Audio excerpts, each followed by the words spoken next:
Ladies and gentlemen, you are listening to the Iron Bark Podcast, and I am your host, Epion, and today we are going to talk about, I don't know, should we talk about it? I don't really want to talk about it. The reason I don't want to talk about it is because I don't want to give them any more attention and like news articles and buzz than it's already got. And what I'm inevitably going to start talking about is the Greta Thunberg, Italy, eco protest, whatever. Okay. So if you've been listening to this podcast for a while, you will know I'm an environment guy. I'm pro-environment. I want to save forests, plant more trees, build wildlife bridges, the whole bit, really. But what I don't get behind is like climate activism, these protests, these things that cause disruption and damage. My whole shtick, my whole point, maybe it's not a shtick, but my whole point has often been things that are disruptive or destructive are not helping the environment or climate. They just aren't. In fact, they're probably making it worse. So let's dig into this. If you're not familiar with what happened. Okay, so Greta Thunberg's recent activities in Italy. This is in November.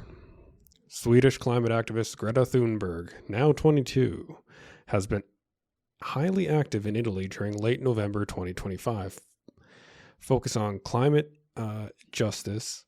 Her involvement stems from a series of high-profile protests amid frustration over the outcomes of the COP30 UN climate conference in Belém, Brazil, which ended without binding commitments to phase out fossil fuels. Of course it didn't.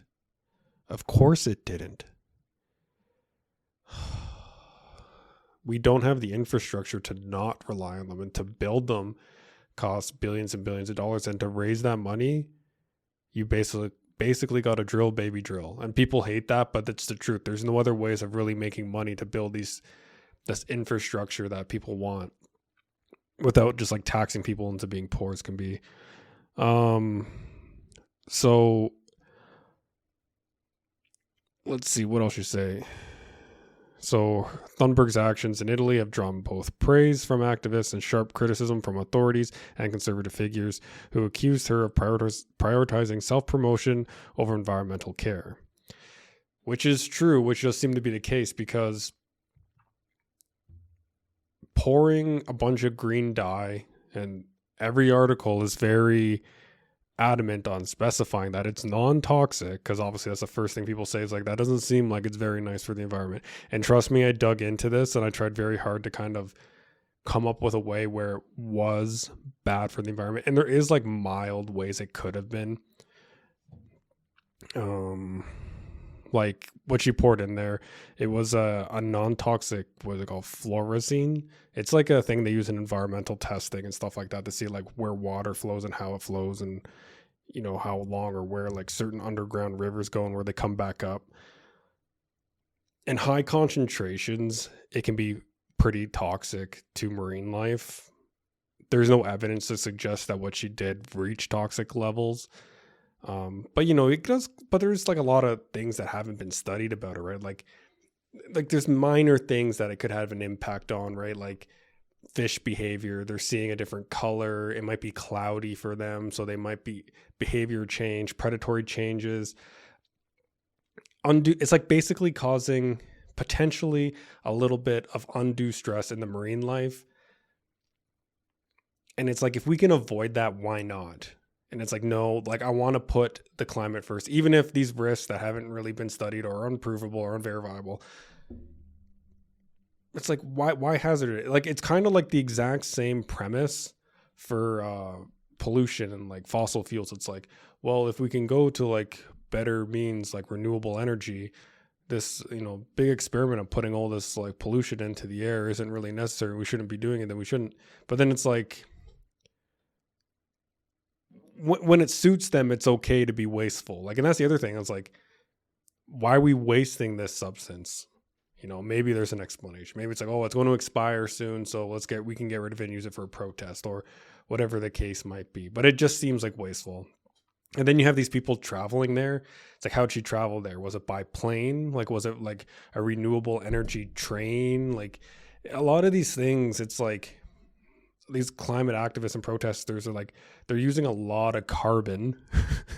They're using a lot of carbon to demonstrate, whether it's transporting themselves, you know, whatever, right? I don't know. So in a way, it's kind of, it's self-defeating almost. Like a lot of, like, I look at it and go, all the money that went into that would have been much better spent on buying like saplings and trees and planting more trees, or starting a fund for like a wildlife bridge so wildlife can safely cross highways, or like wildlife fences on highways, or like switching lights instead of being like these like bright like fluorescent lights that are bad for like, you know, nighttime animals. Maybe switch it and getting them to switch to like red, or there's like 100 things that like you could do that would be like a benefit. Like, it's just, when you create things and you're working in harmony with things instead of being destructive and disruptive, you're doing a lot more, you're gaining a lot more. Because all this does is like, I see that and I just go, well, that's ridiculous. That's a waste of time. That's a waste of money. You're just making people like more against you. You're not really banding anyone with you. Like, people see that and they're like, oh, thanks for ruining my vacation. Like, now all my pictures are of this like green, disgusting water instead of the beautiful water is supposed to be. And it's just annoying. It's just annoying. And that's like that's a big ego thing. It's like, I believe my cause, and I'm not saying the cause isn't. For all I know, maybe I don't think it is, because I don't know. It's just not. You've heard me rant and rave about climate stuff in the past. And here's the thing, like, more and more people are just like, okay, I'm sick of hearing about it. Let's solve the issue. And then they sit down and they want to have a real discussion about resolving this issue, because it's been going on since Al Gore's like climate, what is that movie he did like in early 2000s or 90s. And it's like, okay, why is this still ongoing? This is annoying. And there's been liberal powers that have been very like green agenda'd for like a long time, especially in places like Canada. And it's like, nothing has moved. The meter hasn't moved. It's remaining an issue just so like people can campaign on it. And it's just like or tax on it. And it's just because you can't resolve it. You can't. We should be working towards renewable energy, cleaner energy. Like, I'm not saying let's pollute the earth. That's not what I'm saying. But what I'm saying is like, you can't just flip the switch, put everyone into poverty, say you can't work in oil and gas anymore, and then everyone freeze to death because there isn't enough energy in the grid to supply their houses with the sustainability to live, and then be like, okay, we're going to use candles now. It's just not how it works. Like, you have to build things. Like, they're too far ahead of themselves. The things they're asking for is like, we want them to say they're not going to use oil and gas or carbon stuff anymore. Hurrah. It's like, no. Before you can ask for that, what you got to ask for is sustainable energy grids and like ways of developing the energy. We don't have it yet. I don't know if they're for nuclear or not. I think it's clean. I think it can be dealt with pretty cleanly, especially when we're looking at fission. Why don't you build another nuke plant, like somewhere good, and then distribute that energy? Then you don't have to rely on carbon so much. It's like, oh, no. Okay, what about like a 100 mile by 100 mile solar panel farm somewhere in like the desert or somewhere with low precipitation? Why don't you start funding that, or, you know, marketing that? No, we're not going to do that. Well, you have to build those things first before you can have people switching to it, because I don't know. It just seems asinine. It seems like it's like, I don't know. You're trying to like run before you can crawl. Like, ask for the things to crawl first, at least, and don't do it by protesting and all the like activism, stuff like that. There's actual legitimate means you can go about doing things. Anyway, that's my rant on that. It's my rant on that. I don't know. I don't like it. Like, it's just silly. It's just dumb. Disruption and chaos and protest. It's just this social media stuff. It's like, oh, we want to be in the social, but they're getting it. Like, that's what you're giving them what they want. I'm giving them what they want right now. by covering this. And this is kind of why I don't want to talk about it, because it's like, once they become irrelevant and you stop talking about it, it loses its appeal, because it's like, okay, let's go do this. Let's go spend a bunch of money on like this, like, you know, non-toxic chemical dye, and let's go and travel to Italy, and let's go like get some boats, and like, you know, let's go get some like robes and we'll wear them, and you know, all that costs money to get. I mean, they probably have like funding and sponsors, but then they go there and they do all that, and it's just like, why? Oh, okay, well, we're going to get PR. We're going to get a ton of PR. We're going to get a ton of coverage. Every news website, everything is going to cover it. And and this is the weird thing, is that every news site basically covered it in the exact same way possible, almost like they had like a official guide or script from the organization on how to report on it, because it was everything was like non-toxic dye, non-toxic dye, non-toxic. Because I think a lot of climate activists are getting like a lot of flack for that type of stuff. It's like, oh, you're spraying orange stuff, like, okay, but like a bird could eat that, you know. I don't know. It's just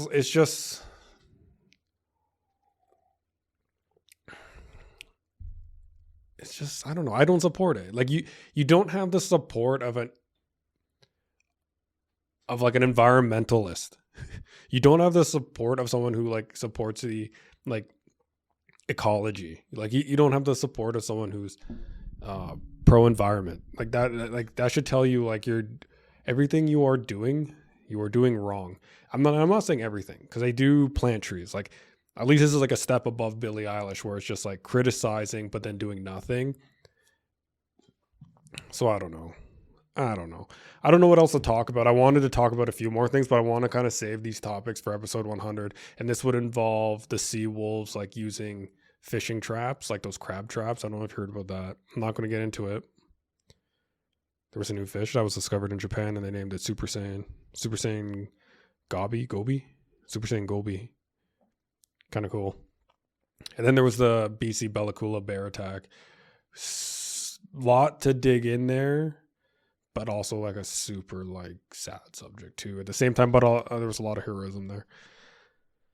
I don't know, folks. Episode 100, it's going to be a big one.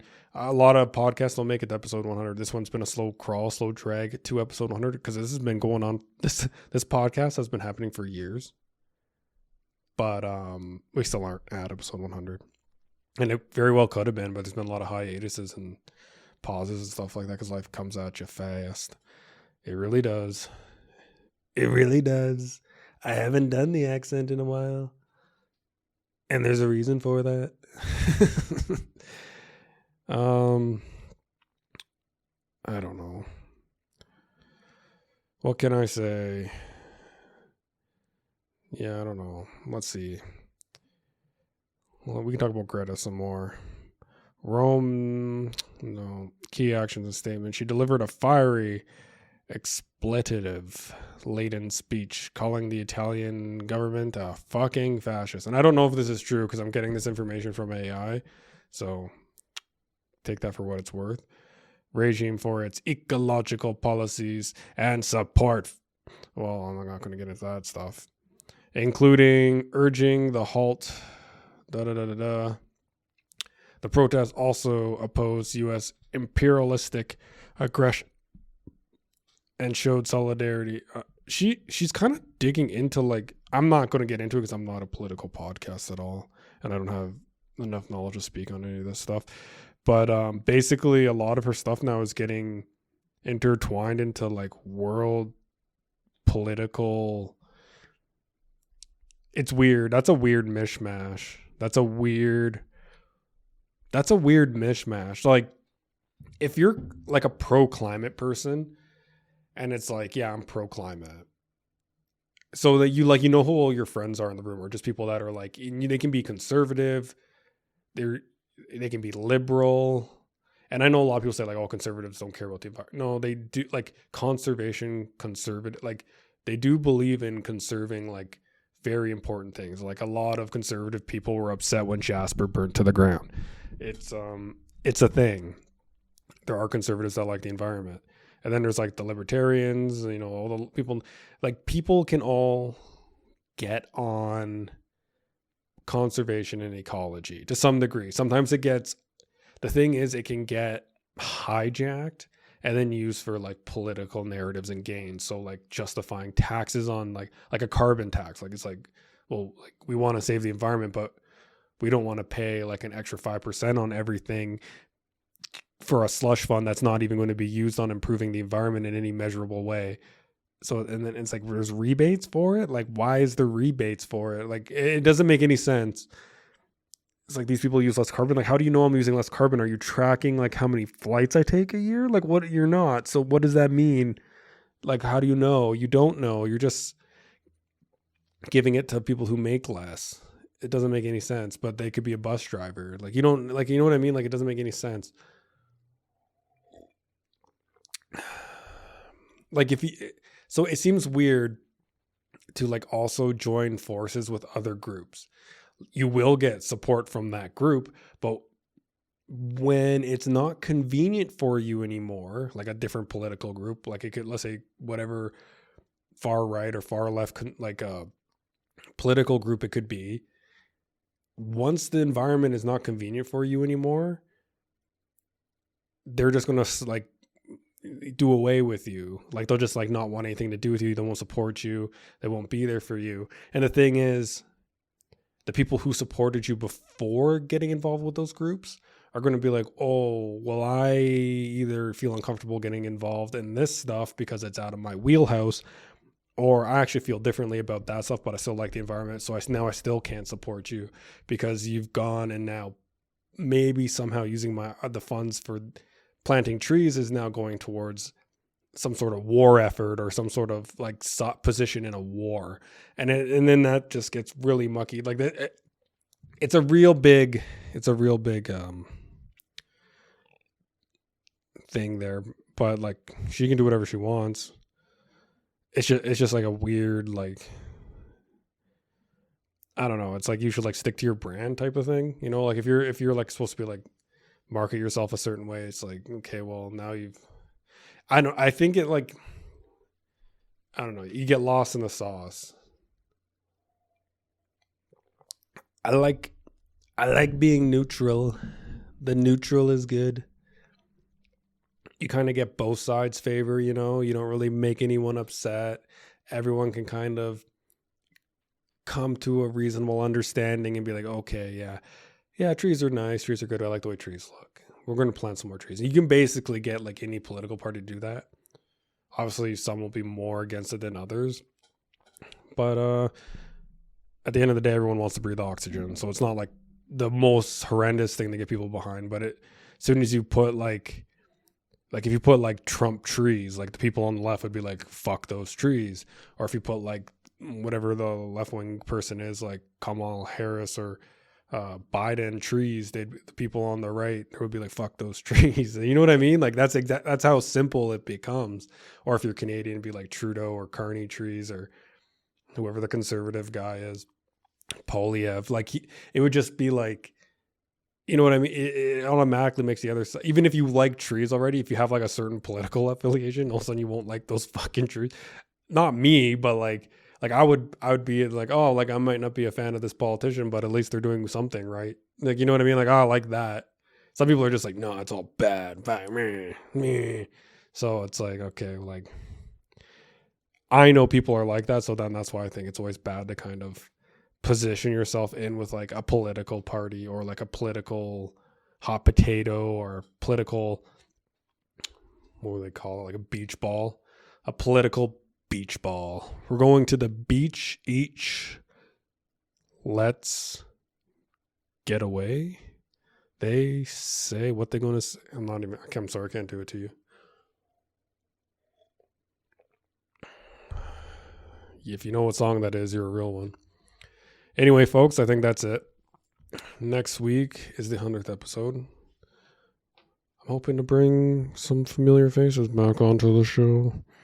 Talk about some interesting topics that I mentioned in the middle of this episode. Anyway, folks, take care of yourself. Have a good one. Bye.